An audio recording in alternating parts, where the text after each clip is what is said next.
Hello, Namaskar, and welcome to My Startup TV. I'm your host, Major Sunil Shetty. I'm back with another episode of SwaRaksha, a show brought to you in collaboration with SwaRaksha Mahotsav 2025. In this series, we showcase innovative companies that are building solutions to strengthen India's infrastructure and also self-reliance. Today we feature Indiana Technical Ceramics, a pioneering provider of advanced ceramic solutions for industries and very specifically for strategic sectors like defense. Joining me is Ms. Disha Sarawagi, who is the Chief Marketing Officer, who will share her insights about the company's journey, innovations, the kind of innovation they were doing, and their vision for future. Disha, welcome to the show. Disha, So, to start with, our viewers want to know who are new to this space would like to know as to what Indiana Technical Ceramics is all about. Okay. So it's a family business owned by my father and his brothers. We got into ceramics 30 years ago, and we're the OEM technical ceramic manufacturer in India, supplying to the Indian market and catering to global world. So for the past 20 to 25 years, we have been OEM suppliers for the technical industry, mainly textiles. But for the last 5 years, we have expanded our reach to defense, renewable energy, medical, and different industries. So, okay. So, this is the first time that I sorry. no, that's okay. My apologies. We also experiencing some technical issues. So, as a company, what role are you playing? The advanced ceramic that we talk, isn't it something many people outside the industry know much about? Could you explain what's it, in such a, what's advanced ceramic all about? Okay. So should I restart? Yes, please. Okay. So Indiana Technical Ceramics is actually a family business owned by my father and his brothers. For the past 30 years, we have been catering to the textile industry as OEM manufacturers in India. But for the last few years, we have expanded our reach to other technical industries, for example, medical, defense, then renewable energy, and etc. But let me tell you what ceramics is all about, the advanced ones. So for example, for the defense and for medical, we have been making and customizing technical ceramics in different materials that require a larger a thicker hardness, uh, in materials like 99.9% purity alumina, then 96% titania, then zirconia, and then ZTA. So these are the four different kinds of materials that we play with in advanced ceramics. So if there is anything that can be made in ceramic, we can customize them into these four categories of materials. So, Can you share, some real world examples or applications where your solutions have made a difference? So for defense, for example, we are customizing one product for ISRO, and that we've just started with them. So that product is going to be used in space, and that is going to hold two different lines coming together, and it is going to work as a shaft. So it is kind of a roller that is going to be installed on the top to hold the two pipes that are coming together. That's that's amazing. amazing. Indian companies building for space as well. So, what makes Indian technical ceramics different? Is it the R&D that stands out over the competition, or what goes into it? So, if we compare Indiana Technical Ceramics with other vendors in the world out there, Indiana Technical Ceramics is very different because the kind of quality that we provide is very different. For example, we use German or Japanese raw material, which provides us with 99.9% of purity, which helps us to get the hardness or RA value, or the density that is required by the customer. If we choose a Chinese vendor, you can see the difference that a Chinese quality or a Chinese raw material won't be able to provide you with these benchmarks. So, so when you say it cannot provide you these benchmarks, that means your own in-house R&D is quite strong, isn't it? I mean, so if you can talk about the R&D itself, how much time have you spent onto this? How many years your company has been building? Are there any patents that you have, that is very unique to you as compared to others? So for R&D, it's an ongoing process. Even if it's been 30 years for us being in the same line, every day we are putting some amount of, energy and resources in R&D, because we're getting something new every day. For example, at our company itself, we have a 1 lakh square feet huge plant. And there we have different kinds of machines where you can put the ceramic in the projector and you can get the RA value. Then we have Mitutoyo as the main company for all equipments of hardness, density, everything else. And then we also make molds in house. So when for making molds in house, it's a whole different kind of setup that is required.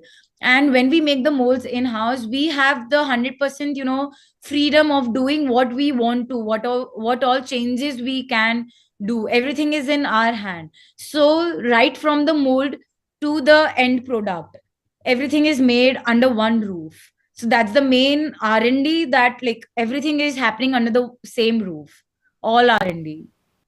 So As as a a company, are you only looking at defense and space, or the other sectors or industries that you also service? So we're also looking at defense, textiles, medical, renewable energy. Then, for example, solar inverters that are made in India right now, we're supplying them ceramic chips, which are helpful in the inverter that they're making. So even those ceramic chips are made in-house by us. so Of all these industries that you're helping currently working with, where is the demand coming from for your products? Is it from defense? Is it from space, or the solar that you're looking for? Where are the demand coming from? For demand, it is endless for us because we're the only company in India who is making technical ceramics for these kind of materials and providing the quality that is equivalent to German or Japan. And for the market, if we see, we have been we already have 95% of textile market with us for the last 30 years, but now we are moving forward with solar and medical and defense. so is that Any the new new? opportunity areas like renewable energy, aerospace? Are these the new areas or new opportunity areas for you? Definitely, these are the new opportunities for us. For example, a American company who is making shafts for Boeings and G-liners, they have contacted us to make ceramic rollers for us that are used in those shafts. So we have already been supplying them for the last 2 years. So these are all different kind of opportunities that have been, coming to us through our website or maybe word of mouth through our well-wishers. That's very Very, good. very commendable for an Indian company to be able to do that. So, why I say that is because you're in advanced technology, right? You're building something very unique, and it has got it has got a global appeal. It's got big companies looking for, like you said, Boeing, right? So, the Make in India, how's that influencing your company's growth strategy? Make in India is helping us a lot. For example, I shall tell you, my father has been taking part in, or maybe like our company, Indiana Technical Ceramics, has been participating in different kinds of fairs since 2000 in Spain, Turkey, Milan. And this has been, if you know, ITMA, which is the biggest exhibition in the world that is catering to the textile industry. So in 2000s, until 2016 and 17, India was not very well known for making India products and the quality that India could supply them. So even if we showcased our products to Germans or, European people or European companies, they were not very well versed, or they did not trust us so much as they do today. So in the last 5 years that I have been in my company, since I've joined, I have personally participated in exhibitions in Europe and around Asia, and we've seen a major growth, a major change because of Make in India. So today when we participate, one of the major banners in our stall says Make in India, and people see that, they come to us, and they're like, wow, you make it in India. We so like, they're surprised and they're shocked that we can provide the same thing for a cheaper cost and for a better quality. Well, Well, that's what India is known, right? We can do the best of the things at fraction of a cost. Be it sending a spacecraft to Mars, at less than a Bollywood film, a Hollywood film. So deep tech manufacturing isn't easy. What challenges do you face in scaling, and how do you overcome them?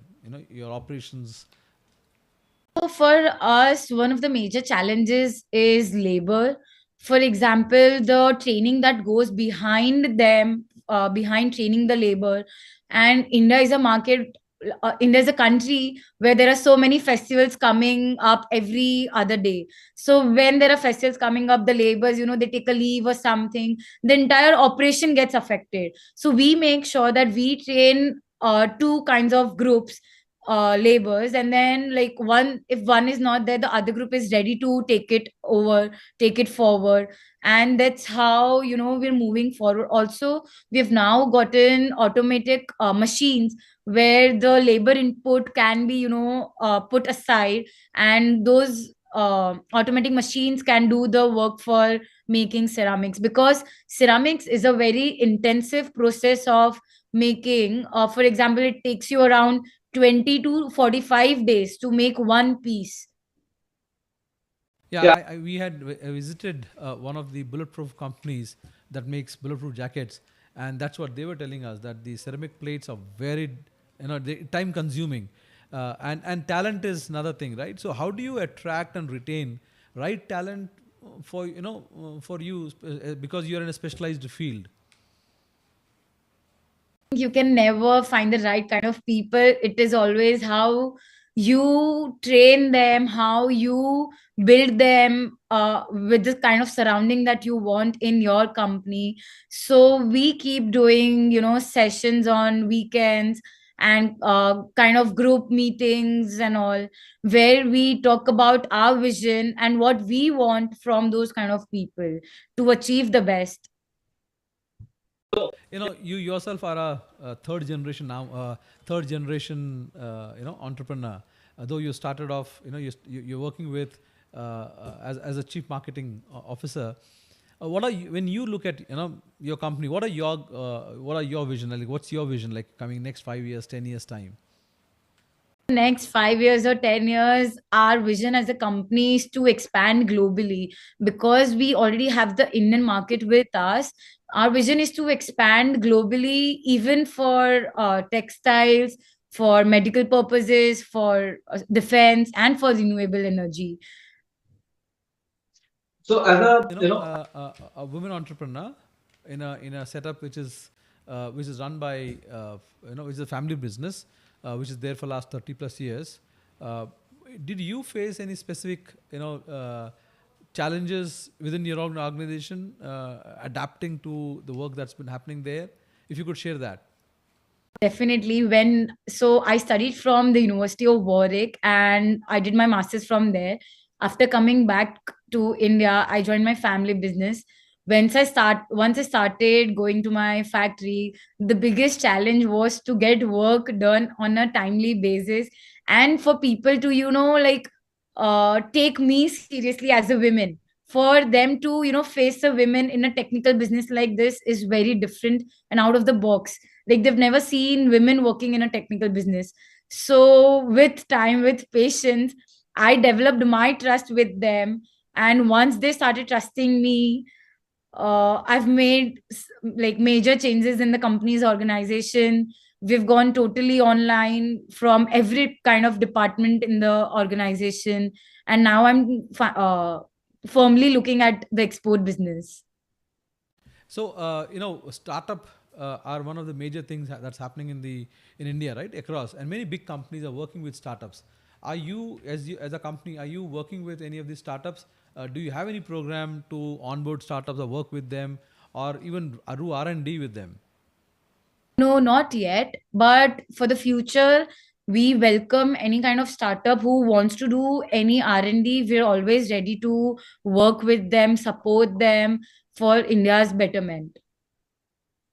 And And as a young entrepreneur yourself, and working in a family business, what's your message? And having as a women entrepreneur, you also have seen certain challenges, right? What is your message for likes of you? You know, there must be other women entrepreneurs who are third generation, who's joining the family business. What advice or what would you tell them when they're starting off? My advice to women entrepreneurs would be to firstly be patient with joining.